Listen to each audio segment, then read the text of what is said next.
Hey guys, how's it going? Hope you're doing well. My name is Crown, and today I'm going to read you some very interesting stories that I hope that you're gonna love. And now, without further ado, let's go!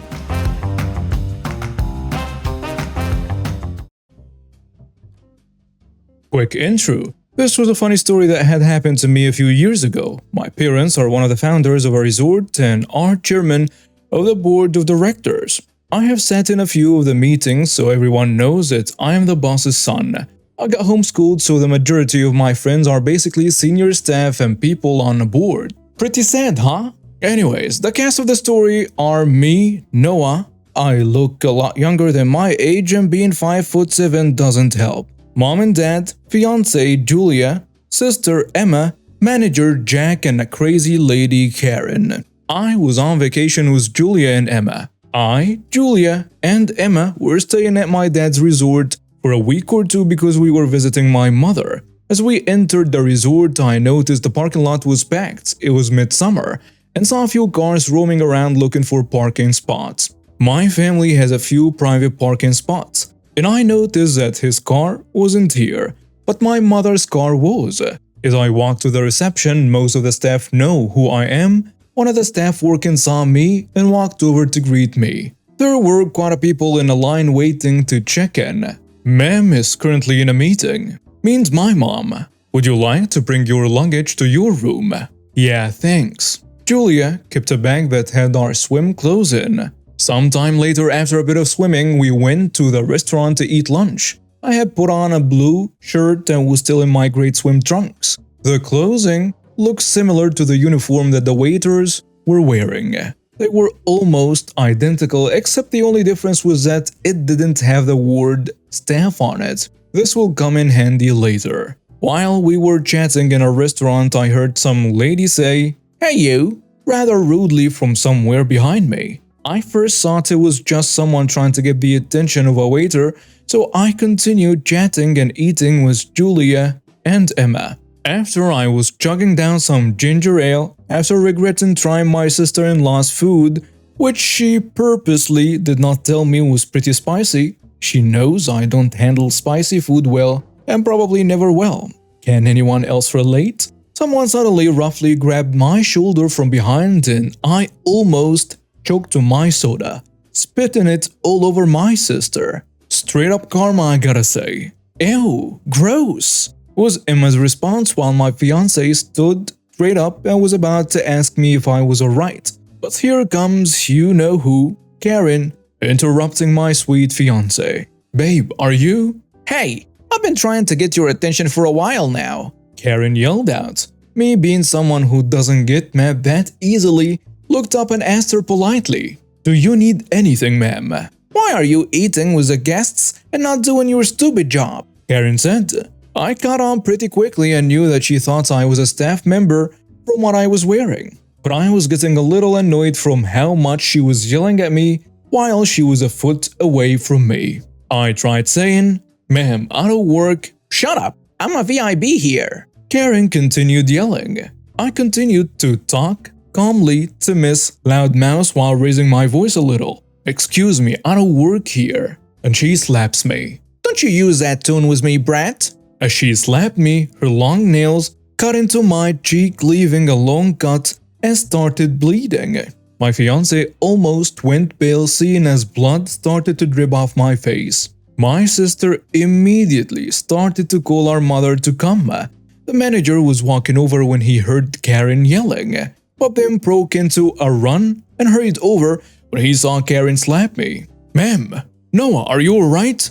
Jack had said. Jack was someone who has worked for the resort for a few years, so he was pretty casual with me. My fiancé had put a piece of napkin on my cheek to try to stop the bleeding. "Are you the manager? I want this staff fired. He's unprofessional. I don't know why you hired an idiot." Karen pointed at me and spoke as if she was the owner. "Ma'am, he doesn't work here." Jack started explaining. "You're trying to cover for him. I want you fired as well." I never knew someone's face could get as red as a tomato until that day. I saw my mother running over with two security guards, and when she saw my fiancé holding a blood-red napkin against my face and Karen yelling at me, I thought she was going to explode as she rushed over to me. My sister had informed our mother about what was happening and what Karen had done. My mother almost yelled, "What on earth happened? Guards, arrest her." "What do you mean, arrest me? Who are you to do that?" Karen was struggling in a guard's hands. "I am the owner. You dare slap my son?" My God, the face Karen made when she heard those lines, I won't ever forget it. She was as white as snow while her eyes and mouth were wide open. After she was taken away, some of the other customers started clapping. My mother ran up to me to see my face. She spoiled me when I was younger and was always defensive of me, as if she was a mother protecting her cub. She was the one who had me do homeschooling after she was told I was getting bullied in my primary/middle school. After we had taken care of the cuts on my face, which I ended up needing stitches for, no worries, the scar faded, my mother told me that Karen had been charged with second-degree assault and will be spending the following months in jail. Okay, so in this story I'll give you some background. I am 18, my brother-in-law is the owner of the hotel in this story. There is a restaurant in the hotel too. This hotel is located in Kerala, India, and this was tourist season, so the place was full of tourists, including Americans. The characters of the story are Karen, brother-in-law, general manager, waiter, who I know well, and me. My brother-in-law, the general manager, and I were having breakfast in a restaurant. Sitting next to us is Karen, tanned, a tourist, and also not a resident of the hotel, obviously only there for a meal. My brother-in-law gets up from the table to go do a few things outside the hotel, but will be back in half an hour. The general manager joins him. This means that I'm the next person of the authority in the hotel. As the waiter hands Karen the check, she takes one look at it, and this is how it went. "I know the owner. He said that the food here is free for me." "I'm sorry, ma'am, but we would require some confirmation from him for you to get even a discount." "I told you, I know the owner." "How, ma'am? Are you his friend or relative?" "I'm his cousin." Now, I obviously had to step in as she wasn't. We had no Americans on his side of the family, even half Americans, so I'm now sure she was lying. I say, "I'm sorry, is there a problem here?" The waiter says, "Ma'am, she's claiming she knows the owner here." "Why is a teenager actually even talking to me?" "Do you work here?" "I demand to see the manager." "I do work here, but I stop myself because I want to see how this plays out." The waiter says, "I'm sorry, ma'am. The general manager has stepped outside for some time." "I am calling the owner and you're going to be fired." She's now shouting a bit. My brother-in-law's phone is still on our table, and so I keep an eye on it to see if it's ringing. She's now speaking into the phone, pretending to speak to the person. She turns off her phone, turns to us, and says to the waiter and me, "You're fired. And you too," pointing to me. I tell her, "Ma'am, I'm going to have to ask you to pay and leave, or I will call the cops."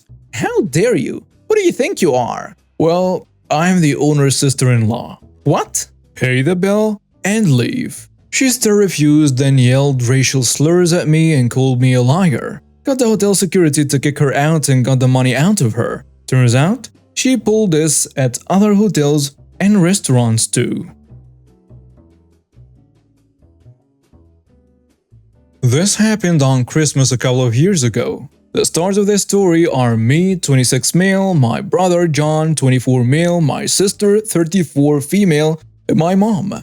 Just a little backstory. My parents divorced a few years before this happened, and my dad moved to New Mexico with his new wife. Let's call her the Devil. My dad didn't tell me he got engaged. I only found out because a friend of his mailed a congratulations card to my mom's house. I opened it because I figured it was spam because all of Dad's friends, family, important people would know his new address. Well, apparently not. The card even had a picture of him with the Devil when they announced their engagement. A little over a month later and they got married. I only found out because my brother told me. Apparently my dad told John that he was going to invite us over for the wedding only to tell him a week later that they went ahead and got married. Don't get me wrong, I'm in no way, shape or form close to my dad. It just would have been nice to know he got remarried when he is so adamant about honesty and trust. Anyways, on to the story. About a week before Christmas, my mom got a package that had gifts with cards taped to the front. They were for my sibling and myself. All of them were the exact same size, and after I held one, I knew they were DVDs. I mean, they could have been video games, but, well, very few things have that distinctive DVD case feel. My mom joked that they were probably their wedding pictures. On a big day, we opened all the other presents until only his were left. My sibling also guessed they were DVDs. Then, we opened them. And guess what? They were DVDs. John and my sister got Idiocracy and I got Ghost Cats. We all burst out laughing. What is Ghost Cat? It turns out, it's a movie from the 80s aimed at preteens about a cat that haunts a house to help a girl solve a murder. According to the reviews, it's pretty forgettable. My sister said it looked like our dad went to a dollar DVD bin and just picked 3 movies without looking at them. Honestly, I think he kind of tried. He knows I like cats. I have too. So, effort? Little did we know the best was yet to come.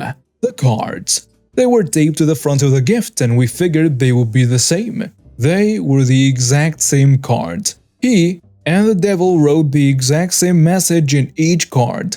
Honestly, why bother with a handwritten message if you aren't going to personalize it? I mean, it's almost like he truly believed we wouldn't open them together and read the card out loud. Inside the card contained a copy of their wedding photo, but the absolute best part was a smaller card inside.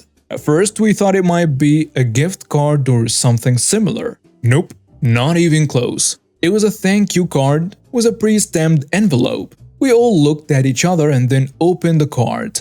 We lost it. He pre-wrote his own thank you message. He even left a spot for us to sign our names. The card was covered in glitter and it looked like something you would send to someone for a wedding gift. We all collectively decided not to send the thank you card back. I mean, hilarity aside, how tacky and entitled do you have to be to demand someone thank you for a gift? We aren't little kids still learning to mind their manners. How did he even justify it to himself? I'm going to buy a gift for my kids and hope they don't open them together. Then I'm going to put in a thank you card that I will go ahead and fill out, stamp and address. My kids are obviously too lazy to thank me for my thoughtful gifts. After a few days, he asked if we got them and we said, I haven't seen anything. Maybe the post office lost it or delivered it to the wrong house. Honestly, this happened all the time where I live, so it's believable enough. Later, my mom pointed out in a picture that the suit my dad is wearing, she bought for him when they went on vacation together. I wonder if the devil knows that. Anyway, I still have that thank you card. Warning: there is no hero in this story. A guy was a jerk to me and I was a bigger jerk back. Honestly, I probably went too far. One day I got a sales call from this company I'm investing with, trying to sell me more investment. Wasn't against it, so I let the sales guy talk, asked my questions, and told him I wasn't interested once it became obvious it wasn't what I wanted. This guy was persistent though. He kept asking why I wasn't interested, then told me he was going to email me a bunch of documentation to help me make my decision. So he emails me some stuff that I don't read and calls me again the next day. I tried to politely tell him that this was a waste of both our time, but then it got weird. Let's call the guy Jack. Did you even read any of the stuff I sent you yesterday? No, like I told you, I am not interested. So you're a liar then?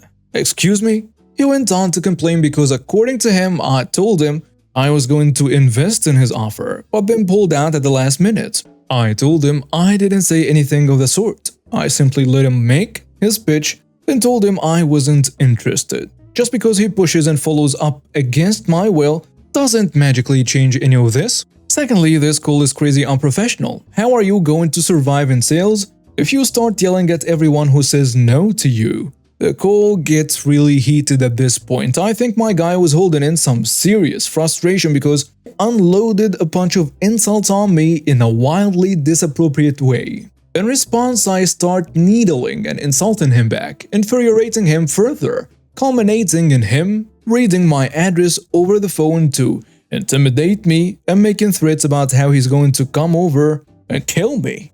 It wasn't my address, by the way, it was my office address. But the intent was there. I was pissed after this. And not being able to let it go, I weighed my options. Sending in a complaint was the easiest option.